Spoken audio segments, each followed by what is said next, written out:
All right, we're rolling, brother. I got my co-host Robert Benenati. What's up? Yeah, thanks for checking out the Rich CELENZA show. So what I'm going to call this podcast is I'm more wrong than I am right. You're wrong. I think most people just don't acknowledge how much they're wrong a lot of times when it comes to their life. Now, I'm not here to tell anybody. Nobody wants to acknowledge they're wrong. Come on. If they were right even half the time, they'd be millionaires. What you think? Yeah. I mean, I don't care if you're investing in stocks, your own business. Their life would be so much better. Why are we wrong all the time? Because we are. I mean, if we could just, you almost sometimes think, I never watched Jerry Seinfeld that often, but I heard he had a show where it's like the opposite. Did you ever see that? Like George, from what I heard, does the opposite of everything he normally would do. And I think, I may be wrong, I never saw it, but someone told me about it. He becomes much more successful, which is kind of an interesting premise. Or things go a certain way. I can't say he becomes more successful. But when it comes to you, Robert, what do you think here? What do you think about your decisions? I'm wrong, man, most of the time. You think? Oh, yeah. You're pretty successful, though, dude. I don't know, but I think I'm wrong. You're wrong about this. You see, there you go. Perfect example. You hit me with it. I hit it right back with you. What do you think, man? You deal with a lot of people in real estate. You deal with a lot of not only clients, but other people in the business. And you're always talking about... You know, if you're asking me, and I have to be conscious about it right now, right? I think I'm wrong. I think I'm wrong about a lot of things.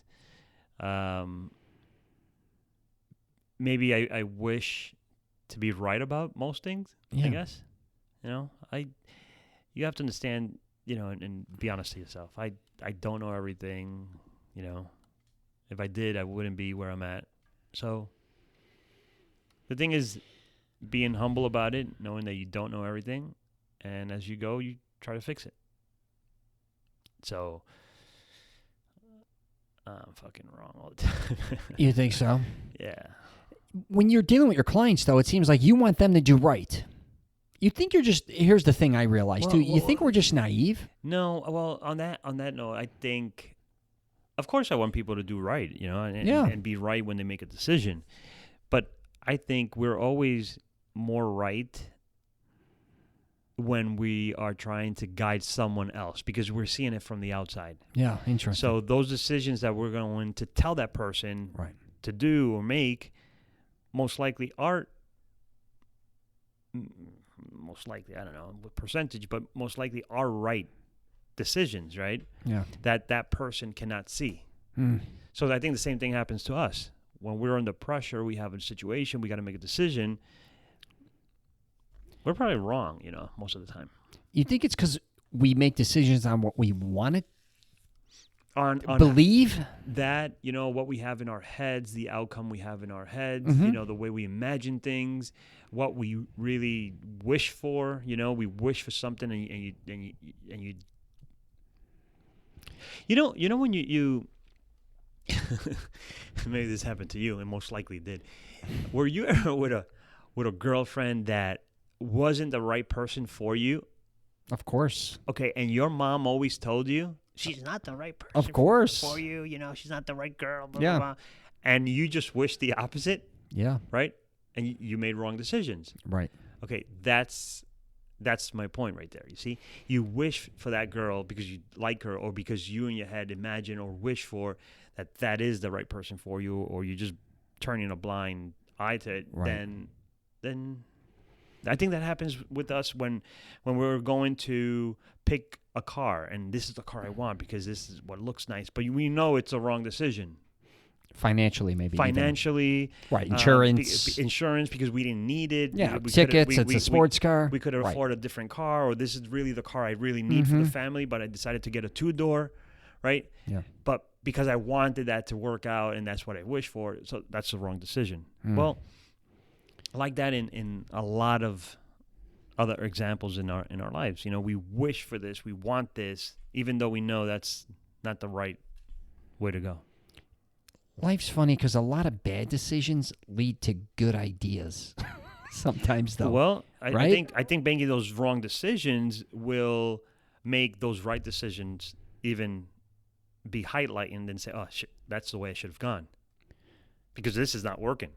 Yeah, and a lot of people live in hindsight. We're always talking about what I could have done, what I should have done, what I would have done. Yeah. But the truth is, we don't know. We don't have enough information, or we wouldn't have made that decision.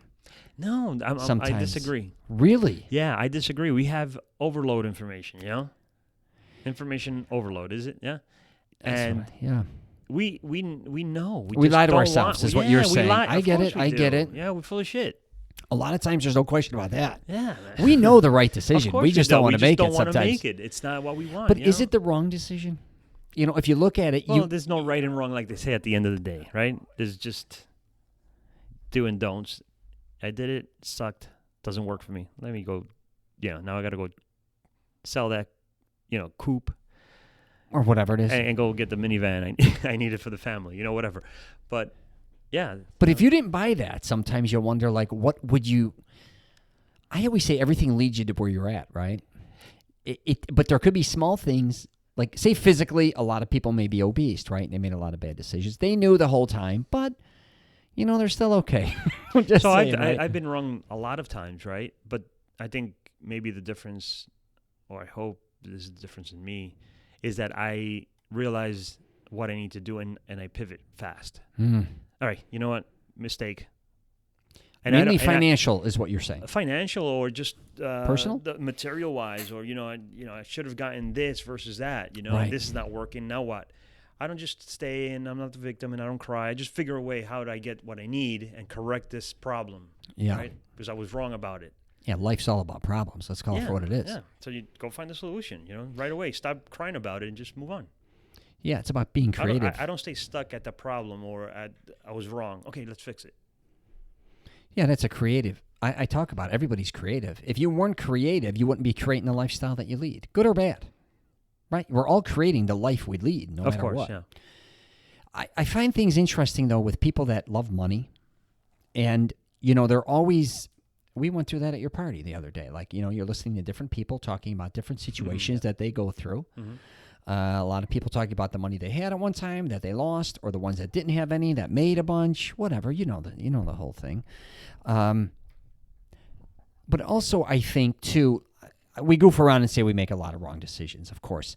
But what I find interesting, too, is what are we basing our lives around? Like when I was in California, there were a lot of dudes, Southern Cal, they may have not had like as much possession, say, as a lot of guys in, say, San Diego or even LA or La Jolla. I don't care where you're at.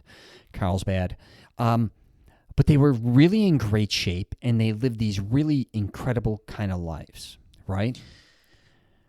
I think everybody has different priorities, man. Yeah, right? I mean, when we say we're wrong, is it really wrong? Like, no, that's what I said. There's no right and wrong, man. It's. I think there's a right and wrong within your lifestyle. So, like you said, this guy's successful. He's in great shape. The other guy just likes to be. He's a potato cow. He's just home playing games, video games. Yeah. Right. For him, his wrong decisions were he probably got the wrong game or he made the wrong turn. Meanwhile, the other guy that's successful, he did the wrong deal or he overworked out or didn't work out enough or took the wrong, supplement or whatever. So within your bubble, your world, there's rights and wrongs, right? Or there's not rights and wrongs, but there are better or worse decisions made. Yeah. Right? Now, comparing the gamer with the successful businessman with in great shape, right? You can't compare those two and say which one is right, which one's wrong. They're both right, maybe for themselves, right? That's their lifestyle. Yeah, I remember I got accepted into a Miami Independent Film Festival, I think I was, with one of my films, and we were there, and then they showcased it at this one place in Miami, and there were a bunch of dudes there. Older dudes by themselves, tan, lived on South Beach, living in these, like, they were artists. A lot of them were all different types of artists. And I was kind of looking at them and then looking at my life as a father, right? How different. And it just kind of struck me very interesting talking to them, how happy they were to a certain degree. And it wasn't necessarily money driven. It wasn't even necessarily being caught up with health. It wasn't being caught up in divorce, relationships. It was just them creating art and living on the beach and just kind of just accepting who they were and their decisions, which I find I didn't see that. I've never met a lot of people like that before that were just that, I guess you could say, happy to a certain degree and not kind of beating themselves up on, well, as we get older, like we don't have this much, a house this size, we didn't make this much money, I don't have this much in my 401k, all these things. It was just a different environment. You know, I think for men, it's a little different, or not. I don't know. But we come from cavemen, right? For sure. And it was who was the strongest, who had the most fur, who had the women, who had the best cave, and I think it comes from there, right? So who has the biggest house, the fastest car, the better clothing, and jewelry, watch, whatever, right? Yeah. And for women, it's probably the same. Who has the best purse, the best dress, the best shoes, But I think it comes in time when you mature and you realize that what we need in life really to make us happy, at the end of the day, we're using these items, these materials to become happy.